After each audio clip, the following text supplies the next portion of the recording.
If you want a feel-good remodel process, no matter how big or small your project is, no matter if you're doing it all in one go or in many bite-sized projects, you'll need to plan ahead. Taking the time to set a big picture vision will pay off at every stage. It will give you flexibility in the face of unexpected circumstances or expenses or life changes. It will give your remodel a polished appearance, even if you take it on over the scale of years, and it will just feel more relaxed. So today, let's talk about the reasons behind and the process of an easy plan for a flexible, feel-good remodel. It's possible. Hey there. Welcome back to Mid-Mod Remodel. This is a show about updating an MCM home, helping you match a mid-century home to your modern life. I'm your host, Della Hansman, architect and mid-century ranch enthusiast, and you're listening to episode 2011. So I've been thinking a lot about different scales, different speeds of transformative remodels lately. Planning to comprehensively change every part of your house in one fast-paced go, like one of my current master plan clients is about to, or to take on a series of carefully divided step-by-step phases this year, next year, the year after that, or even tackle your house one powder bathroom DIY project at a time. I fully believe that the small investment of a little big picture thinking at the start can speed and smooth your whole way, and it'll make you more flexible to deal with all of those complexities of construction, unexpected changes, or just what your life looks like. Plus, as I said at the top, it will ensure that your project looks more polished, whether it takes you 1 year or 10. The master plan process is the secret to success. Now, I know me saying this feels a little bit like with a hammer in your hand, everything starts to look like a nail.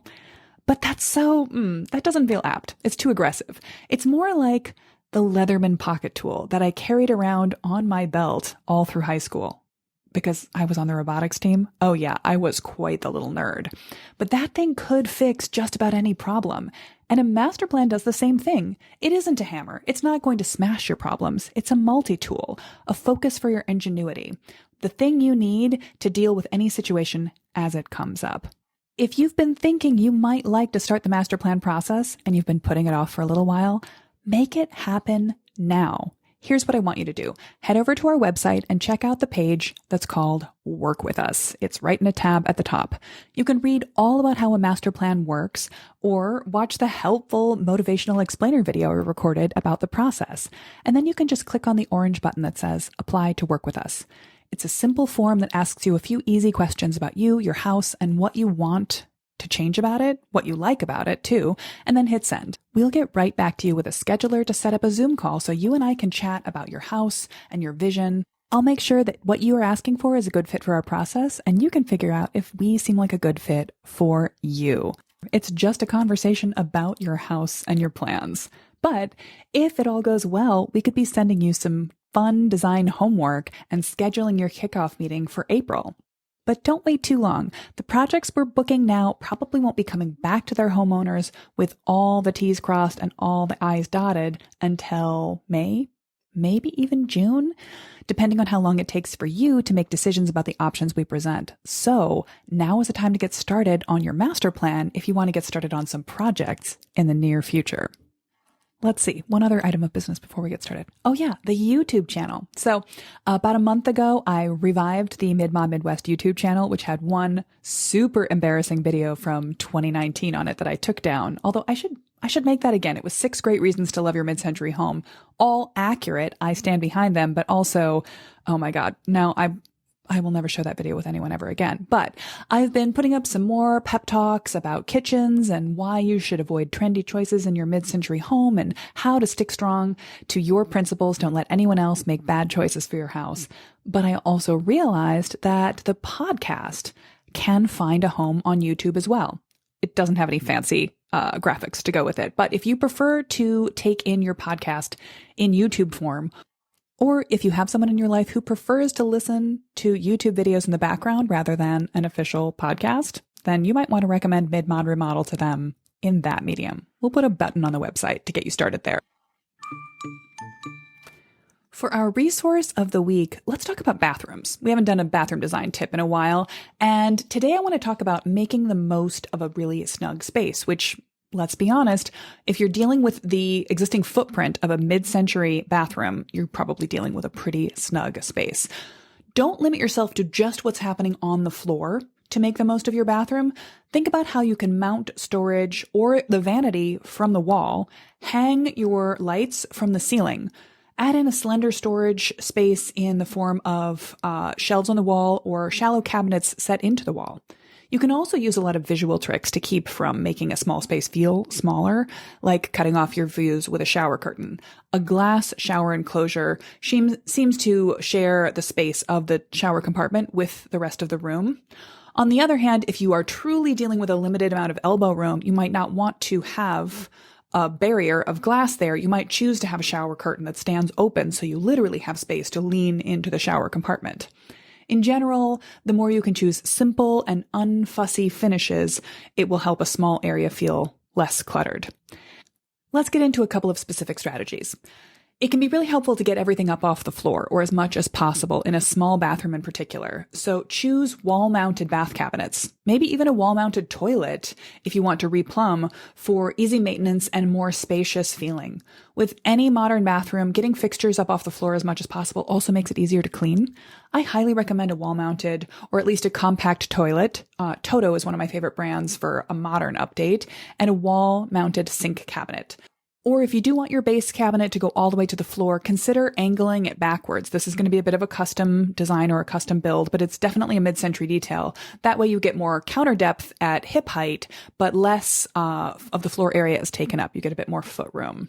Speaking of counter space, it's probably at a premium, so it's helpful to run a low shelf around as much of the room as you can, 6 or 8 inches above the counter height, to capture the lotions, the toothpaste, the night drinking glass, and any other thing that might otherwise clutter up the counter on a daily use basis. So you can spread out and make a mess there for makeup moments or hair care or a bunch of first aid supplies without feeling that you're taking up the space of the things that live on the counter. Try to have nothing live on the counter. You can also build storage into the walls. It's a great way to share the space with other rooms if you niche storage right into the wall cavity itself. Plus, if there's a little bit of a void at any point in your floor plan between the way that rooms connect, you can take advantage of a bigger space to get a bit more of a floor-to-ceiling storage cabinet. Some of that might be open storage, but the more it can be closed away behind doors that can still easily swing open, the more the room will feel tidier and cleaner. If you're not big on bathing in the tub on a regular basis, you might want to remove the tub from the footprint of your bathroom and go for a zero transition shower. This can often help a small space feel bigger. If you have enough footprint to stand in, a glass shower enclosure makes it look like you've got more space over in the shower. But don't rule out the possibility of a shower curtain that mostly stands open so you could actually lean into or step into a zero transition shower space. This is also most helpful for privacy.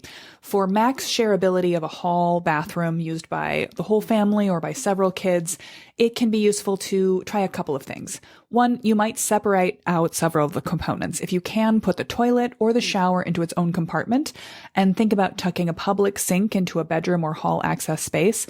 That allows for multiple people to use the whole concept of the bathroom at once without using the same space. The Bradys did it best, and I'm actually going to talk about Jack and Jill bathrooms as a subcategory of that concept at the end of the episode. But even in a single unit bathroom, this might be a place where if multiple kids are using the bathroom to get ready for school every morning, having a shower curtain instead of glass can mean that someone can run in and grab something they forgot, a watch on the counter, or just brush their teeth or check their hair, while another family member is in the shower with the curtain closed. It doesn't mean that the whole bathroom is off limits. This, of course, depends on your family's definition of privacy, on age, on gender, on all sorts of things. But having a shower curtain makes that viable, whereas having a glass shower enclosure makes it a little bit more of a pushing of boundaries. So glass surrounds are your best if you have the bathroom to yourself for as long as you need, and shower curtains make a bathroom a little bit more shareable. They also work better for parents who are supervising small kids in the bath. Trying to get inside of a glass enclosure or take care of needs through it is less pleasant, and reaching around the edge of a shower curtain works a lot better for that situation as well.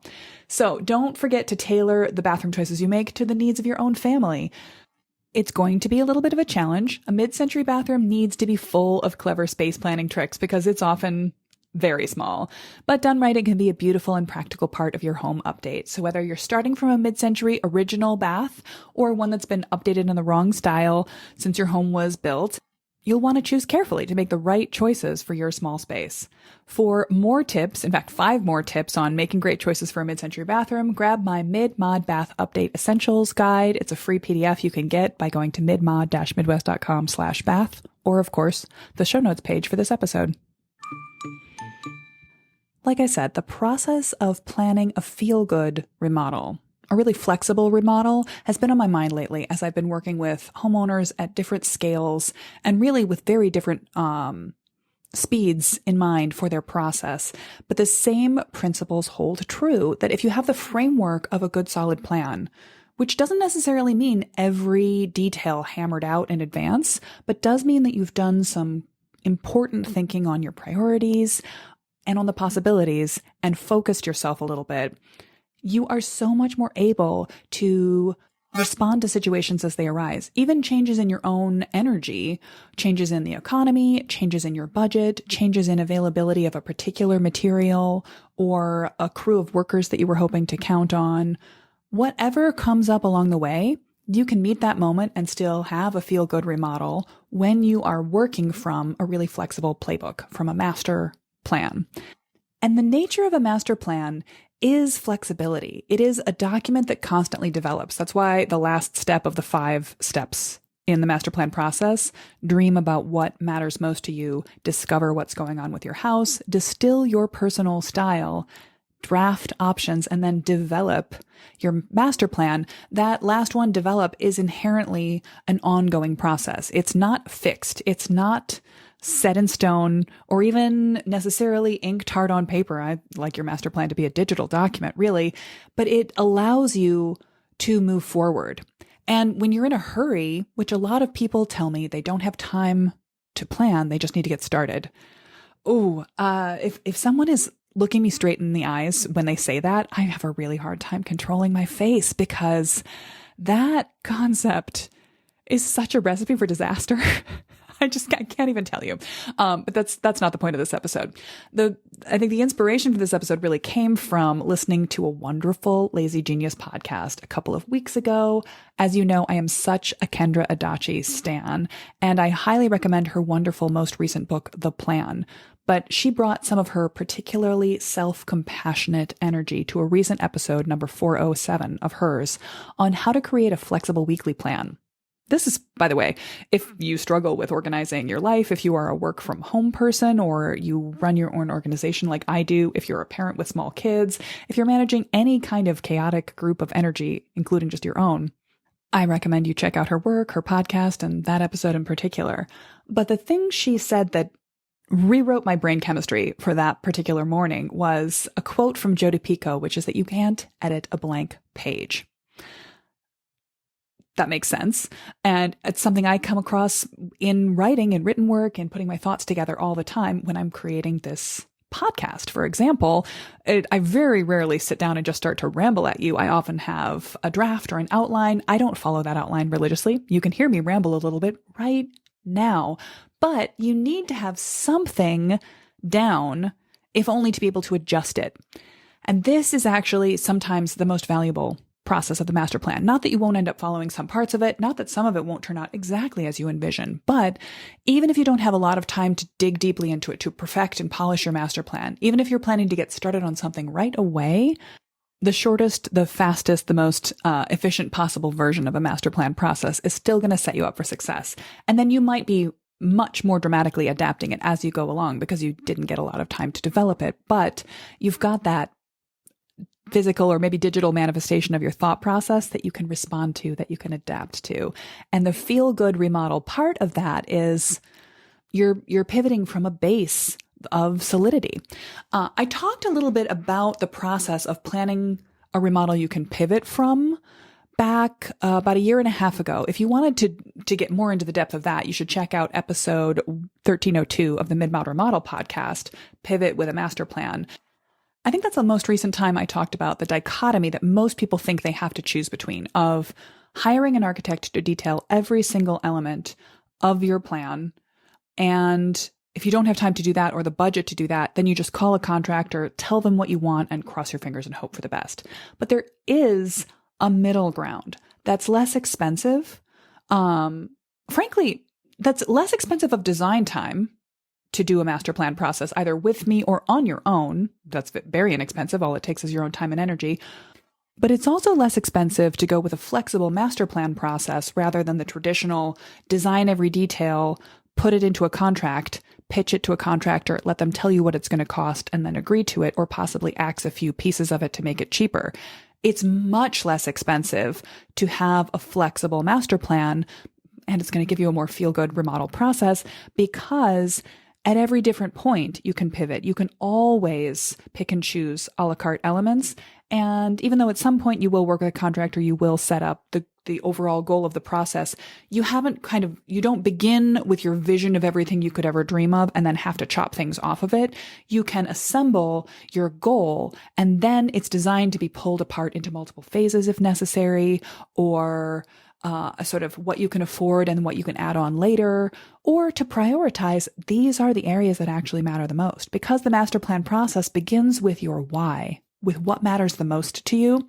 At any point, you can return to, this is the driving force of this project. We're remodeling this house for longevity because we want to stay in this house for our entire lives. Or we're remodeling this house for the family togetherness that we want to have with our little kids now grow up into teenagers and a stable base for them to come back to over the years. Or we're remodeling this house right now to be the place where we can live our child-free couple complete experiences and where we can be the landing pad for all of our friends and extended family to come and stay with us, to really host. So whatever the why is that drives you to make a change in your house, when you can return to that, you can flexibly find the alternatives that affordably meet that goal.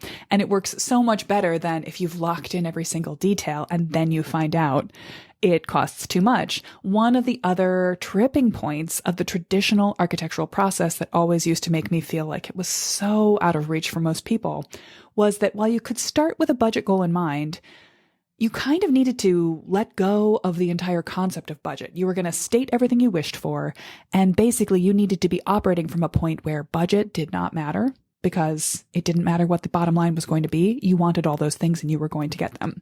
Now, for some people, that is a viable way to plan a remodel, but it's certainly not the way I budget for my projects. And it's not the way that most of my clients feel about their remodels either. So if you want a much more flexible, free-form, availability to pivot on a dime process, a master plan is going to work better than the traditional schematic design development, construction document, construction project management process, which again has its benefits, is lovely if that's the lifestyle you're living, if that's what you can afford. But I hate to think that your options are that or nothing. They are not. There is a middle ground, and I want people to have it. And when we talk about a feel-good remodel, it also means feeling good during the remodel, particularly if during the remodel is a long time. If you're breaking your remodel apart into multiple phases that may last over years, then for a feel-good remodel, you want the ability to feel good over the years of the process of getting it done. And every remodel is going to have complexity, is going to have unexpected costs, is going to have missing materials, is going to have the requirement to change the plan in the middle of the process. Maybe your life has changed. Maybe your scale has changed. Maybe the economy has changed. But even though many of these setbacks are inevitable in the process of a remodel, they don't need to mean that everything has gone wrong. I recorded an episode about a year ago last fall on how to actually enjoy your remodel. And you can find this, I think it's episode 1401 from September 2023. If you're scrolling back through your podcast feed. But how to actually enjoy your remodel walks you through, there's going to be some inevitable setbacks. I give a little bit of a remodeler's serenity prayer. Know what you can control and what you can't, and be prepared to match your expectations to reality. But the power of a flexible master plan means that you can keep a playful attitude throughout the process. You can problem solve from your plan, select something that fits your style guide but is up or down the pricing range. Choose to focus on a different room first, to come back to what matters most and feel really satisfied with the priorities and the choices that you made. This is absolutely possible. And the master plan process is going to help get you there. This came up most recently for me just earlier this week with my fastest moving client right now. She is planning a complete gut remodel of a house. It's actually already underway. They were doing the demo before we finished our master plan design even. And she's hoping to move in before summer. This is, again, it's an aggressive timeline, but I don't think it's completely unviable. And she's really flying through the necessary decision-making phase that comes at the end of the master plan package process and right before you sort of lock everything down with your contractor, all of the different specifics that develop from your style guide. On this particular project, I'm working beyond the scope of our traditional master plan package because that's what she's asked for. And I'm actually always available for a client. Once you've completed a master plan with Mid-Mod Midwest, if you want more assistance, I'm around to help strategize with the contractor for the best result, to add more detail, more clever built-in concepts, more sketches of different parts of the house, to pick out the perfect mid-century light fixtures, finishes, even furniture. I don't want to get into our additional services package right now. This is actually something that's only available to our completed master plan clients. But if you are curious about that, you can check out podcast episode 1207, What Happens After the Master Plan, where I kind of walk you through some, at that point, recent projects where I had gone beyond the master plan scope to help clients solve every problem that comes along. So in this case, she's currently in the process of nailing down all of the finish choices. She's got her style guide, and we love all of the sort of visual language of the project locked in. So now it's time to take it further using a document that I always share with my master plan clients, a template finish schedule. If the word schedule to you only means putting something on the calendar, in the context of construction, a schedule is a spreadsheet which documents all of the material choices for the project. Every fixture, finish, appliance, and in her case, piece of furniture gets documented in one specific spot so it can be agreed upon, so we can get the price locked in, so we can know exactly what product should be purchased. And again, this is turning into such a grab bag episode, but I talked more specifically about schedules for your mid-century home. Remodel planning spreadsheets for a mid-century home is the name of the episode. And that one was episode 804 from way back in February 2022. But with her, we are going through the schedule process right now. She's starting to make those actual choices. And the reason this came up for me at all was that she'd written me an email worrying that she was going in the wrong order, which thing was the most important to pick out first. But right at this moment, we're ahead of the game. This is the goal of a master plan, by the way, to make your choices before they are necessary. So right now, it does not matter what order she chooses, plumbing fixtures or light fixtures versus tile. And I was able to tell her confidently, follow your bliss. This is the feel-good remodel process. Because we're still ahead of the game on design before construction, because we've got the floor plan that tells us where things are going to go, because we've got views that tell us what kinds of finished materials we might choose. You know, the bathroom sketch shows that we're leaning towards globe lamps suspended from the ceiling for the vanity light fixtures. And because we've got the style guide, which gives us our material palette, all of that is already, if not fixed, set. Again, it is a page that is ready to be edited. We can pivot from there. We are flexible around that. So now we can go in and lock down all of the other details in whatever order feels good. She can research the things that are most exciting for her, and the rest of the things that need to be addressed will cycle up to the top of our list, and we'll make sure we catch all of them and get them all decided and locked down in the finished schedule before it's necessary to know. But this depends on having the master plan in place. If someone reached out to me at the start of their remodel process and said, hey, I want to do a comprehensive remodel of my entire house, and I know I want to change the layout, and I want to do a full finish override, and all I want to talk to you about right now is picking out the specific kitchen appliances and tile, I would roll my eyes so hard. That would be such a mistake to fixate on those micro details before thinking about the big picture. But now that we've got our master plan set, we've got all of our other ducks in a row, it gives the freedom of a relaxed and flexible process.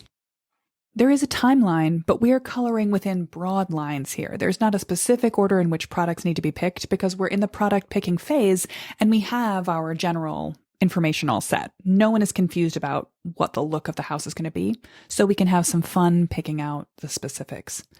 So that's true to give her a feel-good process for a fast remodel. But even more so, it might be true for a feel-good process in a slow remodel. I had 2 conversations with different clients, well, a client and a student recently, both of whom were planning much longer term projects. And in both of those cases, thinking about something that might not be done until 5 or even 10 years from now, the chance to get to a bigger move in the kitchen, making major changes, changing the layout for better flow in the house to create the sort of dream host, welcome, come on in, head straight out to the deck scenario that they are looking for, but just that's not realistic for their budget and for their life stage and for their energy right now. Instead, they're starting on smaller projects that are more urgent, that are more DIYable or self-manageable, and that fit into the budget that they've got saved up and affordable right now. But at the same time, in both of those cases, it was the kitchen that was probably going to be punted to the end of the big picture to-do list. That's fine. A kitchen should only really be your first project if you have a really solid plan and you're doing everything at once, or if it's the sort of core project and all you want to do afterwards is sort of cleaning up the details. I'm a big proponent of, especially for a DIY or a self-managed divided up process, doing a couple of smaller areas first before you get to the kitchen. Let your style guide settle. Let your skill set develop. Let your communication skills and your budget expectations and your sense of the chaos simmer and get more concentrated before you tackle a big project like the kitchen. So they're not in a bad place. But I also, in both of these conversations, I didn't want them to just think, okay, the kitchen is 10 years from now, so we don't touch the kitchen for 10 years. If you're waiting 10 years to do your big dream kitchen remodel, then this is where, again, a feel-good remodel feels good right away. So this is where actually maybe one of your first or second priority projects is to do some cosmetic upgrades in that space, whatever the space you're leaving. If it's the owner suite, maybe you actually invest in adding one more daylight window or some better bedroom furniture. Furniture conversation next week. If it's the kitchen, maybe you're keeping all of your original layout and cabinets, but you choose to invest in a temporary new set of counters. Certainly you can go ahead and replace all the hardware, and that might even be one-to-one cyclable into your updated remodel in the future. You could even, if you know the exact layout of your future kitchen cabinets, and you know you're going to have a few more drawers and a few less uppers, buy a couple of extra pieces of hardware so that when you switch them off the existing cabinets and onto the new ones, you've got the right pieces in place. This is the see down the road, headlights, brights on view that a master plan can give you. But one way or another, the flexibility to know what the stages of your process are going to be, to suspect what right now you and next year and you for future you are going to take on, the master plan process gives you that feel-good remodel feeling. That sense of there are things you can control and the things you can't control, you will be able to deal with really flexibly, but you have the ability to enjoy it from start to finish. And that's really my goal for you, is a feel good remodel, whether you're taking on little tweaky changes or a big, aggressive, transformative process to repair a remodel or a flip, or to upgrade a time capsule into something that's just as mid-century charming but suits your lifestyle better. That feel-good remodel process is important for the big ones, for the get it all done folks. I don't want you to feel miserable for a year until you get into your actual finished project, but maybe even more important for the people who are planning to take their remodel in phases, because I don't want you to run out of steam in the middle. I don't want you to compromise on that last big project, the kitchen, and let a contractor come in and do a hack job because you just got burned out on making decisions. I want you to build the endurance, the muscle, the skill set of a remodel like you're building up your mileage for a distance race, and feel stronger and better and happier at the end of it because you've been working in a consistent, in a manageable, in a feel-good remodel way the whole way along. And the secret to a feel-good remodel is flexibility. It's having options. It's having the underpinning, the why of what you want to do. But really, it's about giving yourself something that you can edit. A draft of your project, a draft of your vision does not have to be fully realized in every aspect, and it should not be fixed. It should be like jazz riffing on a melody you enjoy. I don't really enjoy jazz, so I don't know why I chose that metaphor, but basically you want the ability to playfully, thoughtfully modify your plans as you go along, to pivot and be flexible so that you can meet every moment, even if the moment right now is waiting between one project and another while you save up your time, your energy, your attention again for the next phase. And the true feel-good remodel is going to be pleasant at every stage, even while you wait to take on the next remodel project. Maybe part of the feel-good remodel process there is choosing some great mid-century furniture to fill in the gaps now and in the future. I'll have more for you on that next week. And if you missed last week's episode, don't forget to check that one out. For our mid-century house feature of the week, let's circle back to bathrooms. Let's talk about the Jack and Jill bathroom. And in this, I'm talking about a couple of variations. Typically, a Jack and Jill just means a shared bathroom that is divided between two bedrooms instead of one that is accessed with one door from a hallway or a public space. Sometimes that means two bedroom doors opening straight into a single room that contains a toilet, tub, or shower, and a vanity. At other times, it means each bedroom has their own vanity, sink, and mirror, but they share a tub toilet room between them. A twist on that one is that each bedroom gets its own vanity and toilet room, and there's a shared shower room. Sometimes both bedrooms open into a communal vanity area that's more public, and then there's single access to the tub toilet room, which makes it more private and therefore less likely to host an unexpected walk-in. And perhaps the most shareable, let's call it safe version, is a semi-public shared vanity space with two separate compartments off of it, one for the shower and one for a toilet, often with a tiny sink.